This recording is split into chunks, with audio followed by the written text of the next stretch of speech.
انما الاعمال بالنیات، یہ حدیث کہاں کام آتی ہے؟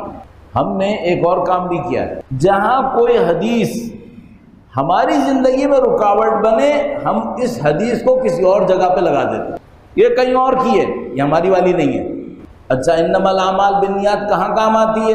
کہا یہ کام آتی ہے جب آپ نماز کی نیت کرنے لگیں قربتاً الی اللہ، تو یہ سوچئے گا کہ آپ نے قربتاً الی اللہ صحیح تلفظ کیا تھا یا نہیں کیا تھا، یہ یہاں کام آئے گی۔ اچھا بھائی، بالکل صحیح کہہ دیا۔ اور کہاں کام آئے گی؟ اور یہ کام آئے گی کہ آپ جب روزہ رکھنے لگیں تو یہ بتائیے آپ کو نیت کرنا آتی ہے یا نہیں آتی ہے؟ چلو یہ بھی کام آ گئی۔ اور کہیں کام آئے گی؟ ابھی میں یہاں آ رہا تھا تو سامنے دکانیں تھیں، ان دکانوں کے اوپر کچھ لوگ خرید و فروخت کر رہے ہوں گے، یہ روایت یہاں کام آئے گی یا نہیں آئے گی؟ آپ کہیں گے بھائی یہاں کیا کام آئے گی، یہاں کون عبادت کر رہا ہے کہ وہ نیت کرے 2 رکعت نماز پڑھتا ہوں قربتاً الی اللہ؟ نہیں، اللہ کے نبی نے کہا ہے کہ تمام اعمال، الاعمال کا مطلب تمام اعمال کا دار و مدار نیت کے اوپر ہے۔ یہ عمل ہے یا نہیں ہے؟ عمل تو ہے۔ میں ڈرائیونگ کر کے آیا یہاں پر، یہ عمل تھا یا نہیں تھا؟ عمل تو ہے، اس کا دار و مدار بھی نیت پر ہے۔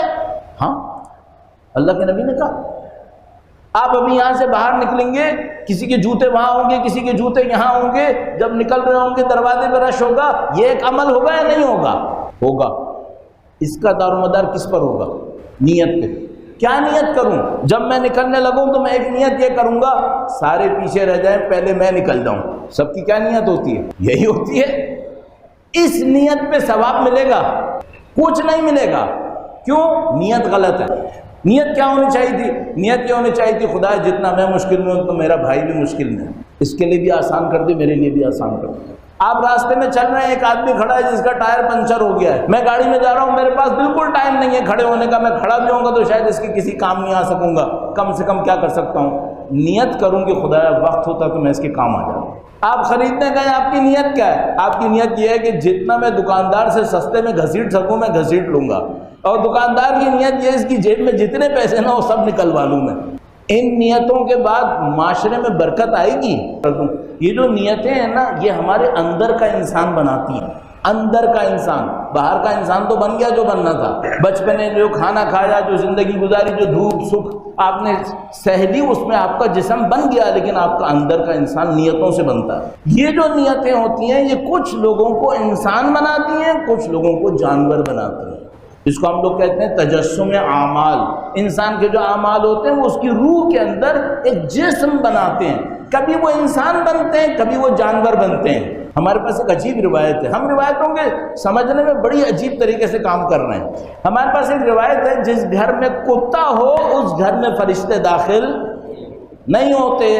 کتا وہ جو جانور ہے یا کتا وہ انسان ہے جو اپنی نیت کی وجہ سے جانور بن گیا ہے؟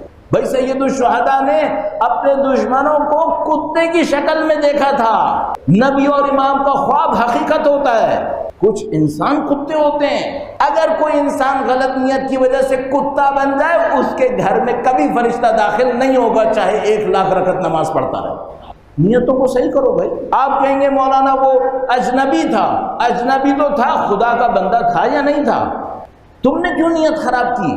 اب آپ ہر چیز کے پیچھے اپنی نیت چیک کریں، نیت کیا ہے؟ تو مثال کے طور پہ کاروبار میں نیت کیا ہے، اٹھنے بیٹھنے میں نیت کیا ہے؟ ابھی جناب عید بقرعید آتی ہے، جناب علی میں نے جانور خریدا، نیت کیا ہے؟ ایسا جانور لاؤ جو ہمسایوں کو تو پتہ چلے کہ ایک جانور آیا ہے یہاں۔ اس جانور پہ بیٹھ کر پولیس رات تو کیا تم یہاں کی پلیاں بھی نہیں گزار پاؤ گے، یہ تو طے شدہ بات۔